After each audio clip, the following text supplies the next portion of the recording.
All right, guys, we're back in the woods, and it's been a while since I posted, mostly because I haven't killed anything. It has been a terrible bow season. It's been like 90 to 95 degrees almost every chance I've had to come out here and hunt. Plus, we had a hurricane hit right in the middle of bow season, and that was a pretty bad hurricane. I fared well, didn't have any damage, but Keaton, Steenhatchee, they got destroyed, really. So, I'd hate it for the people that live down there. But we're going to try to hunt, and really didn't have anything happen bow season. I had like one highlight of a bear cornering me. It's not really a highlight, but that's the most interesting thing that happened to me. I was walking to go put up a tent, and then I went past where I was going to put it up at to check because there was a bunch of scrapes in the area. And when I turned around to go back, the bear was standing in the trail that leads back to the truck. Well, this is kind of sketchy. That's a big bear. I didn't have anything but my phone on me. I didn't have any weapons or nothing. And I yelled at him and he ran off. And usually when a bear pops up, you yell at him and he runs off. That's usually the end of it. So I went and started putting my tent up, just forgot about him. Started breaking the little limbs off the trees so the tent could see good. And I turned around and looked, and he was like 10 yards behind me, standing there looking at me. I yelled at him again, and he kind of just tilted his head like a dog. So I like hopped in the tent. And I recorded him walking around the tent. He circled the tent. This won't leave. I'm trapped in the tent. Go away. Hey! Get out of here. Get on somewhere.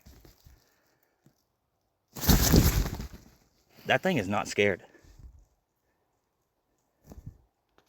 And when he got to the back end of the tent, I kind of just hopped out and walked down the trail back toward the truck. He never left. I was staring at him 20 yards away when I left, and looking over my shoulder, making sure he didn't follow me, which he didn't. He really wasn't being aggressive. He was just extremely curious. But that's about all that's happened to me this bow season. Today, it's muzzleloading, and I'm going after a big buck. I didn't come in here during bow season because it's so hot, and this buck right here, he's too smart to kill when you're covered in sweat trying to hunt in 90-degree weather. You're just not going to kill an older buck like that most of the time.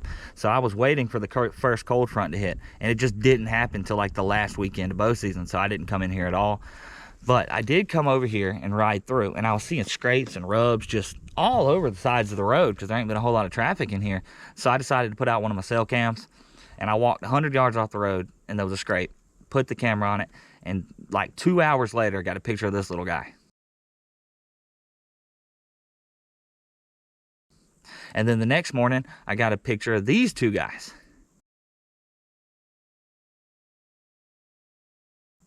And then just constantly smaller bucks like that the whole week it was out. That spot right there was just loaded with bucks. And none of those are the ones I was in here after, though.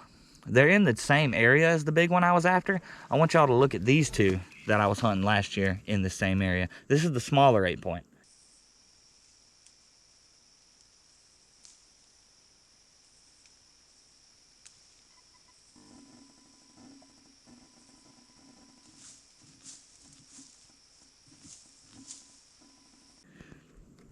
Now, he was a pretty little young buck. But that camera that got a picture of him, I went in there to check it because it wasn't even a cell cam. It was a regular camera. And when I walked into the camera, there was a giant standing there at 50 yards. And this was before the season, so I didn't even have a gun or bow or nothing. And he just stood there and he walked away. And I was standing right by the camera, so I was like, yeah, I got a picture of him. Didn't have near a picture of him. So I went back that weekend and pulled all my cameras and put like 6 cameras in this area. Now, I spread them out big time because I didn't know where that buck was actually staying at, if he was just passing through. And 2.5 miles from where I seen him standing in person, 2 weeks later, I finally got a picture of him.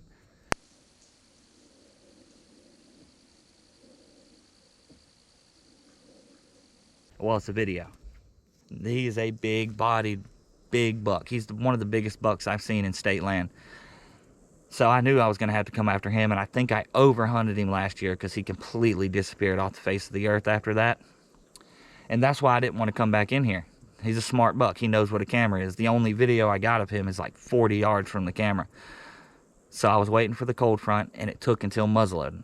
And the thing that sucks about that is I only got 1 day to hunt in here because it's a 3-day muzzleloading. And after today, because that muzzleloading's today, I won't be able to come back in here for another 2 weeks because we got the gun season quota and there's a gap between now and then. So it's going to be a while. But I decided to set Maya in that place where I was just getting tons of little buck pictures, and I decided to go in there where I'm thinking that big buck is staying at. And I came in here the day before to put up my stand, and that's where we're gonna start. Well, we got a good bit of buck sign right here. There's a lot of tracks in that scrape. They ain't really tore the limb up too bad, but it's a big old scrape. It goes all the way right around there. Pretty good sized tracks in it. Nothing crazy giant though that I can tell, but it's hard to tell around here, honestly. Our deer are pretty small body wise. Got this cleaned off pine tree right here. That's pretty fresh. That's real fresh. We still got a little ways to go. It's always welcoming to see buck sign though. I'm sure I'll see some more on the way in. Rub number, or scrape number 2. That one ain't near as fresh. He also broke that tree off right there. And there was another little tiny rub on a tree about that size. They cleaned all the bark off of it. So the buck sign's getting more and more the farther I get in here. We still ain't even, we probably about halfway now. So we're gonna keep walking. All right guys, one thing's for sure, and that is the mosquitoes are absolutely horrible in here. I'm gonna have that thermocell just getting with it before I even make it in here. There's a lot of still water, but there's this little creek that runs through here, and it's not really a running creek. That's just a runoff creek for when it floods. But these creeks are awesome for finding trails. See, it just meanders its way through this big hammock right here. This hammock is beautiful. It is wide open all the way through. There's a little bit of thickness in there, but you can see what happened. That hurricane knocked down the trees over there like crazy. I don't even want to try to walk in there. I'd make too much noise. That's actually where I was thinking about sitting, in the thicker area. But you can't sit there now. So I am going to sit out here in the open. But I use this creek to find the main trails, because since it runs straight through the middle of the hammock, deer got across it at some point. So I walked my way down it and didn't really see a whole lot after I seen this one. I've walked a good ways down this creek. I'm trying to be quiet and not make too much noise. This is the biggest trail that runs through here. You can see how beat out it is right through there. They are crossing this spot like crazy. Look at all those tracks. This is by far the most walked trail going across this little creek. That is an awesome way to use these little creeks that run through here, or just any muddy area in general. You can't really tell how fresh the tracks are, but when they cross it like every day, you can tell. Climb up one of these trees right here and put my back to the thicket and watch this trail. It looks like they're coming out of it somewhere over there. But there's a feeding area right out here. There's a bunch of fresh acorns right out there. It's a really good looking spot. We're just gonna climb up and come back in the morning, fight off mosquitoes, see if we can't kill one.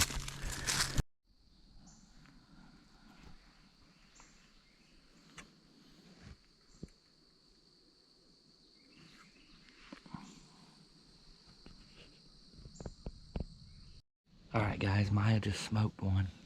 He said he watched him fall. He thinks it was that 7 I had on camera. I figured he'd get one in there. I'm glad he got one. They're moving like crazy. Apparently everybody I've talked to or been texting's been seeing all kind of deer. I'm gonna stay up for a little while. I think Maya is probably gonna get down and drag that bug to the road. My other camera is toast. I pulled it out because I ain't used it since last year, and it just would not even turn on. I swapped the batteries, cleaned it, done all kind of stuff, and it's done, which really sucks because he would have got that on camera. But we'll go look at him when we get down. Hopefully something walks in here. I seen nothing. I had some terrible luck. I seen 2 squirrels and nothing else moving, but deer were moving great this morning. Had bucks all over my cameras up in the club and everywhere else, so I give up. We're gonna go see Maya's buck. Well, I'm glad somebody finally got something. Little 7-point. Nothing crazy, but a nice Florida state land buck. This is Maya's first buck he's ever killed in state land, actually. He's killed quite a few out of the club, private land, but this is his first state land buck. I would have shot him too. He's way bigger than the squirrel I seen today. And the funny thing is, we didn't have near a picture of this guy. There's a 6-point in here that's a little bit wider than he is, and I thought that's what it was gonna be, but he did not have that. I think I showed y'all the picture earlier in the video, but I sent Maya in a place where I got 3 different shooter bucks on camera, and he kills one that we ain't even got on camera. That's a lot of bucks in this place. Definitely gonna be back hunting over here. Glad at least somebody got to kill one. I sucks that my other camera ain't working, or he would have had it with him. So no kill shot, but I hope y'all liked the video. Thank y'all for watching.